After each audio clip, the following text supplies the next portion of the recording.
Hop, voilà. Allez. Là, ici? Monsieur, vas-y alors, je me permets. D'habitude, on a les grands micros. C'est quel genre d'intervieweur, ça? Netflix nous a pas proposé, du coup, Non. on le fait nous-mêmes. C'est un peu bizarre d'avoir un micro-cravate. Ouais, mais c'est un peu bizarre d'être en finale aussi. Oui, c'est vrai que c'est c'est vrai que ça change.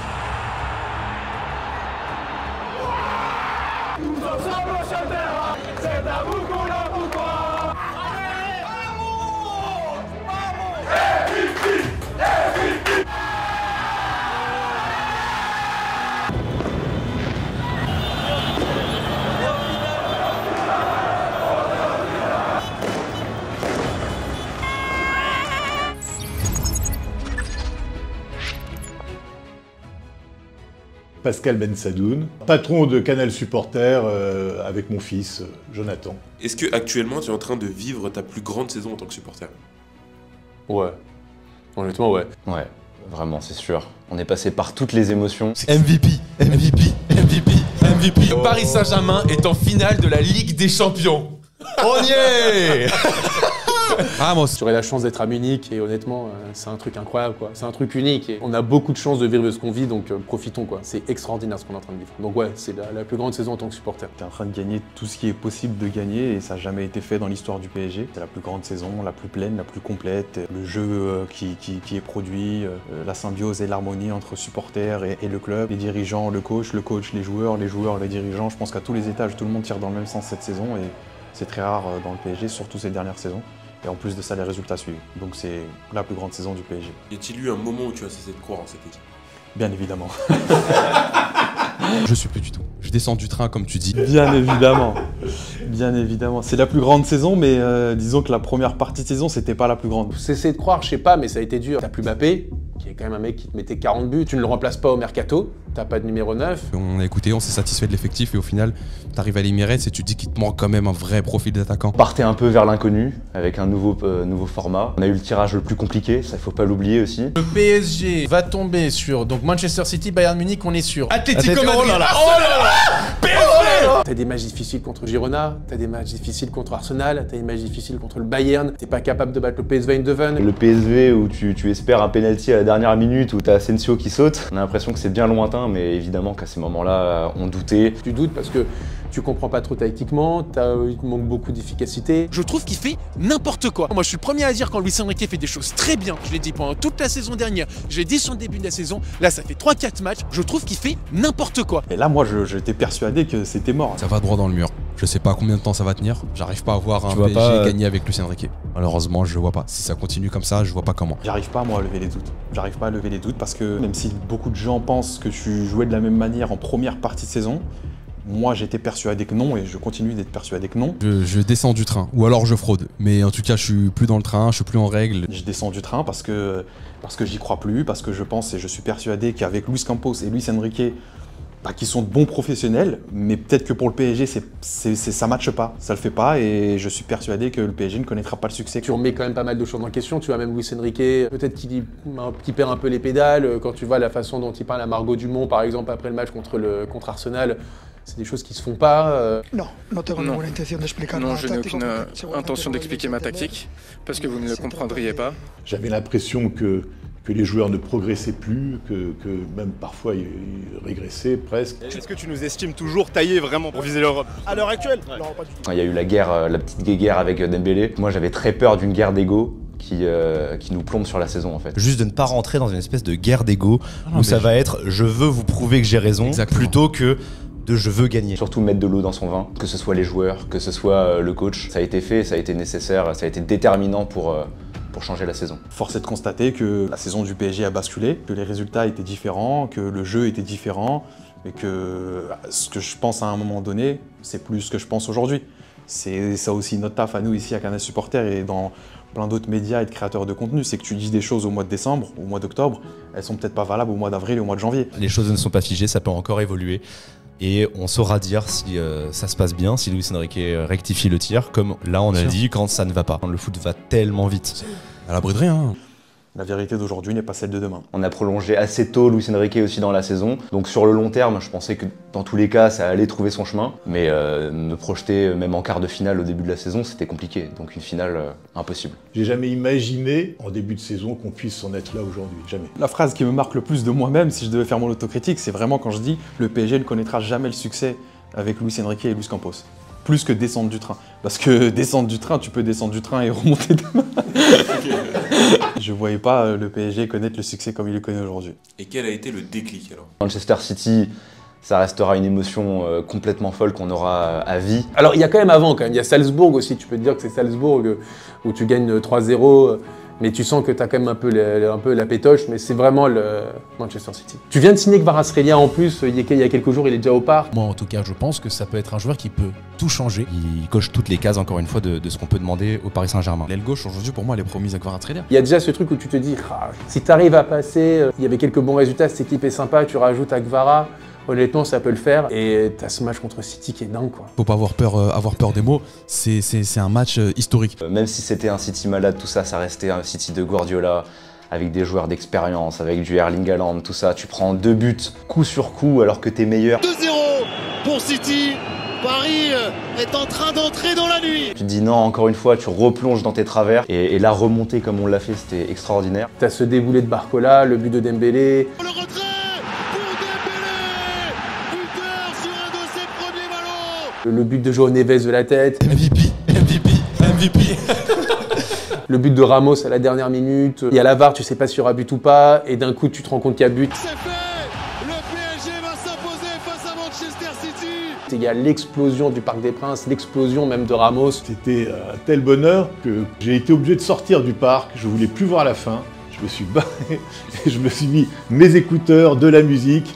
Et le dernier quart d'heure, je l'ai passé dans la rue sans vouloir écouter quoi que ce soit. J'avais trop peur d'être déçu.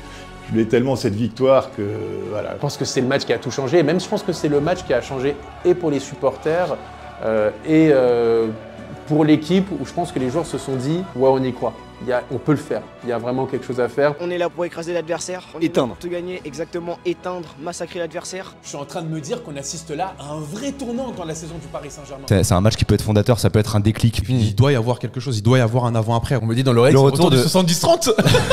Le retour du Messi. J'ai dit optimiste. C'est ce que je veux voir du PSG de Luis Enrique. Ça peut donner de belles choses, effectivement. Quel match tu raconteras à tes enfants?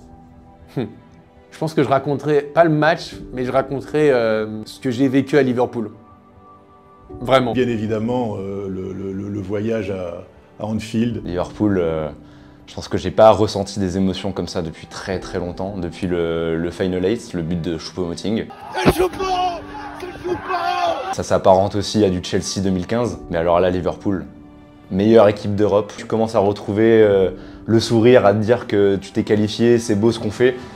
Mais c'était une montagne, Liverpool, il faut se rendre compte au mois de janvier de qui t'affronte. Paris Saint-Germain, affronter ce qu'il y avait de plus lourd, tout simplement, Liverpool. On parlait d'un Mo Salah potentiellement Ballon d'Or. À ce moment-là, j'y crois pas du tout.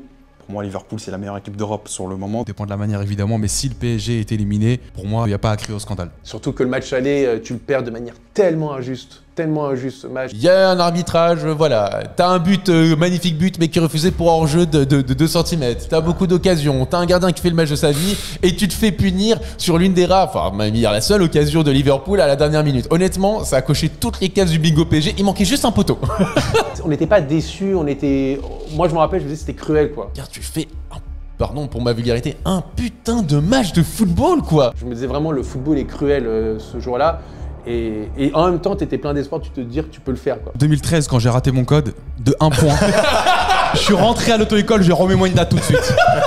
Moi, à la fin du match, je voulais dire à David Emma, ça siffle le coup d'envoi, c'est reparti, le match retour tout de suite. Je savais qu'on était bon au football, je savais qu'il y avait une montée en puissance, mais je ne savais pas qu'on pouvait faire ça contre Liverpool. Je suis paradoxalement plus confiant après le match, malgré la défaite, qu'avant le match. Je pense que t'as perdu une bataille, mais pas la guerre, parce que t'as encore beaucoup de motifs d'espoir. J'ai eu la chance d'aller à Anfield, et pendant des jours sur place, on te prépare à te dire, tu vas voir l'ambiance d'Anfield Ligue des Champions, c'est autre chose. C'est quelque chose que t'as jamais vu, on te prépare à l'enfer. Tout le match, t'es tendu. Et bizarrement, quand arrivent les pénaltys, j'étais serein. On voit encore en talk Mehdi qui dit... Tu peux gagner par un but d'écart et compter sur Donnarumma au tir au but. Ah, alors peut-être. Possible. Ça serait la belle histoire précise. Ouais, vraiment. Ah oui, ce serait une très belle histoire. Et on voit ma tête, je suis un peu dubitatif. Incroyable, c'est ce qui s'est passé.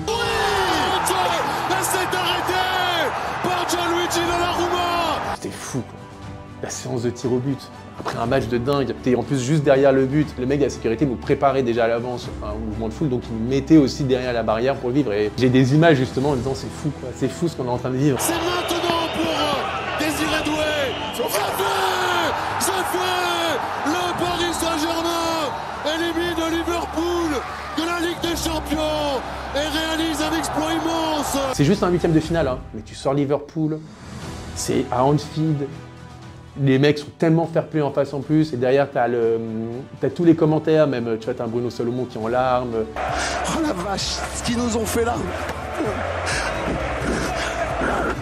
Fantastique, fantastique. Merci Paris. Les voix de Paul Choucriel ou de Sidney Govou sur Canal, enfin t'as tout ça en fait, et tu réécoutes tout ça, tu vois la joie des supporters. Liverpool, Manchester, n'importe qui ramène qui vous voulez. Le plus grand match de ma vie que j'ai jamais vu. Voler un ciel. C'est historique. Ça, c'est une des plus grandes joies que j'ai eues de ma vie dans le foot. Ouais, c'est le match que je raconterai à mes enfants. En plus, je l'ai vécu avec peut-être leur maman. Juliette. Voilà, pour Juliette. Elle m'a pris en photo après quand j'étais sur notre petit bar, là, en train de célébrer comme un ouf. Et ouais, ça, c'est des émotions que je garderai à vie, forcément. Est-ce que ça t'intéresse? Non, très peu. Ouais, Il faut sourire maintenant. Merci Paris, merci, c'est pour vous, c'est pour vous. Quel match je raconterai à mes enfants? Celui qui arrive dans 6 jours. Parce que c'est une finale de Ligue des Champions et que... Alors c'est pas la première, c'est la deuxième. Mais moi je dirais que c'est la première, parce que la première c'est sans public, c'est un format particulier. Là, le parcours du PSG, pour moi, il est juste exceptionnel. Dans l'histoire récente de la Ligue des Champions, c'est pour moi un des meilleurs parcours, si ce n'est le. Le parcours est incroyable et ce qui s'annonce dans 6 jours, pour moi, le sera encore plus. Quelle est la révélation de la saison? C'est dur parce qu'il y en a plein. T'as Pacho qui sort de nulle part et qui est un patron. T'as Donnarumma qui fait les 6 premiers mois catasse et qui se révèle comme le géant italien que t'avais recruté. Il est à l'image de cette équipe. Un Donnarumma comme ça ne pouvait pas gagner la Ligue des Champions. Un Paris Saint-Germain comme au début de saison ne pouvait pas gagner la Ligue des Champions.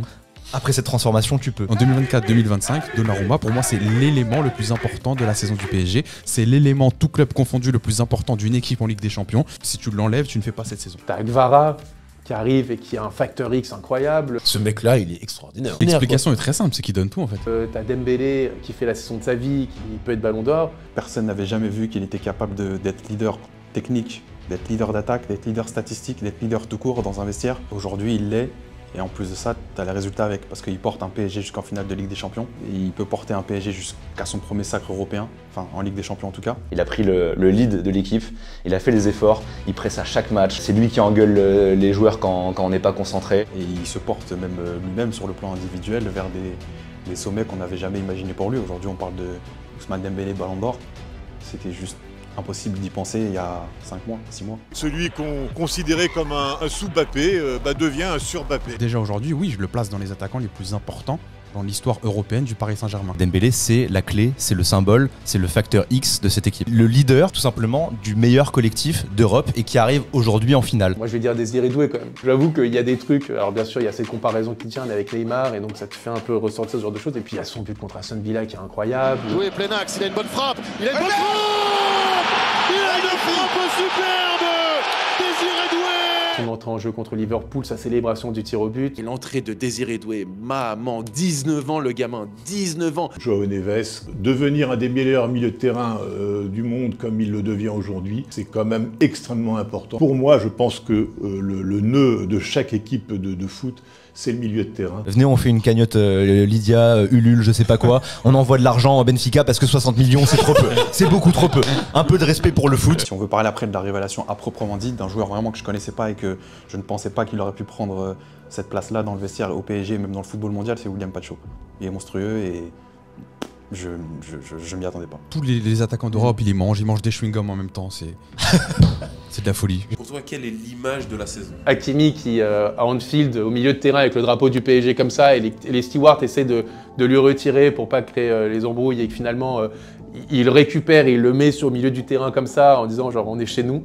Ça, c'était quand même une image assez incroyable. Ça, je pense qu'on peut se faire plaisir au montage tellement il y en a. T'as le Barcola qui célèbre contre City, Bernardo Silva qui vient spotter si Dembélé va entrer ou pas à la mi-temps. T'as du Pacho qui prie pendant la séance de tir au but, t'as Donnarumma comme ça, t'as Dembélé, le chute. Il arrive et tu sais comme ça, il va plonger devant la caméra. J'ai adoré cette image moi. Et en plus j'y étais et ça a mis une clim à l'Emirates, une clim incroyable. Il y a Kvaratskhelia aussi sur son but extraordinaire contre Aston Villa où il célèbre même au sol, il n'en revient pas de ce qu'il vient de faire, il vient de briser la cheville. Là, je pense qu'il a la même attelle que moi, Disasi maintenant. Oh, si j'ai une image qui m'a marqué parce qu'on était juste devant, c'est la célébration de Doué qui arrive vers nous en imitant Paul Palmer.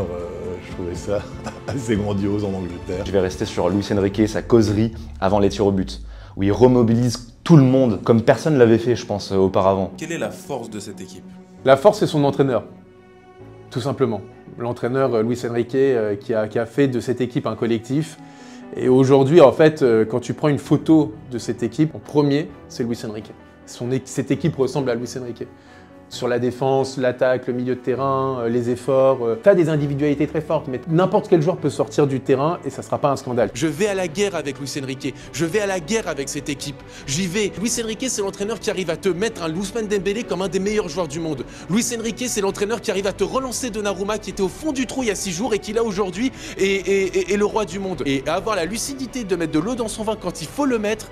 Bravo Luis Enrique. Le PSG sous l'ère QSI, c'est l'archétype du paroxysme des individualités. On a toujours misé sur des individualités. Ce qui n'est pas forcément déconnant quand tu prends un peu plus de largeur là-dessus. Aujourd'hui, le PSG, c'est devenu une équipe. Et quand il est devenu pour la première fois, c'est là où il atteint les sommets européens. 2 demi-finales de Ligue des Champions de suite, c'est pas anodin. Une finale et de toucher le Graal enfin, c'est pas anodin. Luis Enrique, il m'a rééduqué. Il nous a appris à prendre notre temps. Et je pense que même s'il n'avait pas à le dire comme ça auprès de Margot Dumont, on ne pouvait pas comprendre à l'époque. Voilà, maintenant on comprend.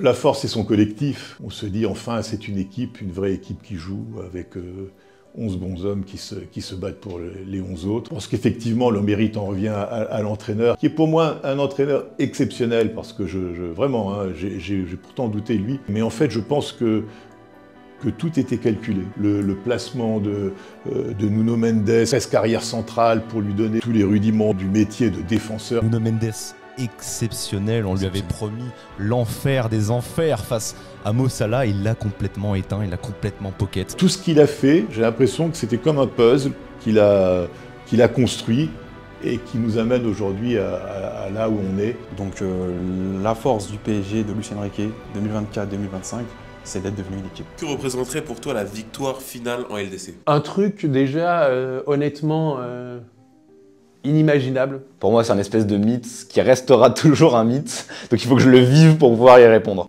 Elle représenterait un aboutissement, bien évidemment, hein, parce que depuis le temps qu'on attend ça, et que moi je l'attends peut-être plus que d'autres.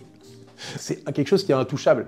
Et te dire que là, tu as la possibilité, c'est dingue quoi. Est-ce que le PSG peut le faire? Est-ce que le PSG peut aller PSG au peut bout gagner sa première Ligue des Champions? La première Ligue des Champions. Évidemment.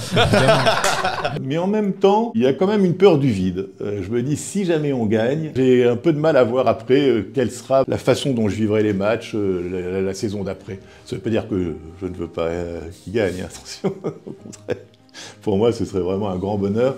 Mais bon, avec cette petite, cette petite interrogation. Est-ce que ce sera ta plus grande émotion? Ouais.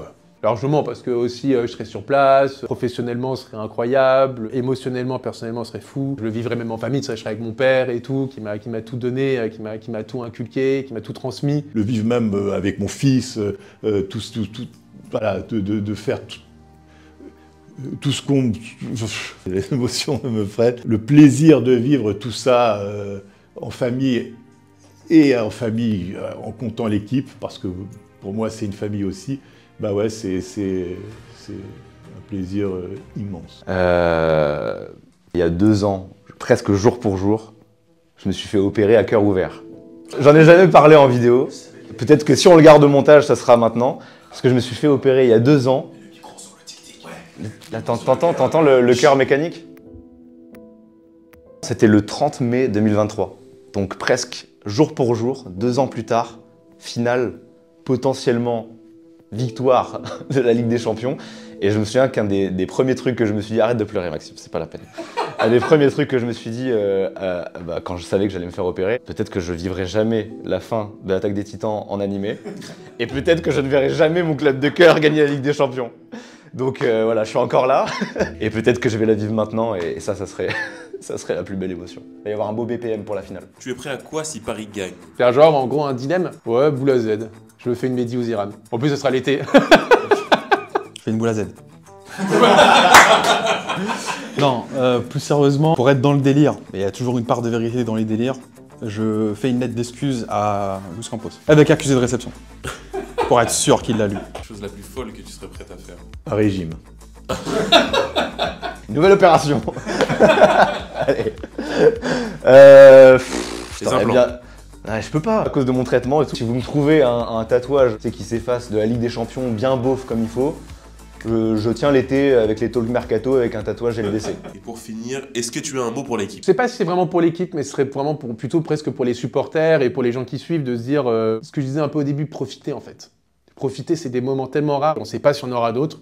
J'espère qu'il y en aura d'autres, mais on n'en sait rien. Donc en fait, il faut savourer quoi. Il faut savourer parce que même c'est peut-être même une première fois on s'en souvient toujours. Donc j'ai envie de dire, profiter de ces moments quoi. Profiter de ces jours, profiter de chaque résumé de match, de chaque discussion, de chaque débat, de chaque seconde du match, de chaque seconde de l'avant-match ou de l'après-match. Profiter de ces moments. C'est des moments qu'on va raconter à nos enfants, à nos petits-enfants. Mais je pense que même les joueurs aussi doivent profiter. Donc si je les avais en face de moi, je leur dirais de profiter parce que c'est des moments uniques. Et bah, qui donnent le meilleur d'eux-mêmes le 31 mai prochain pour qu'on soit fiers d'eux, même si on l'est déjà. Après, il faut être des morts de faim.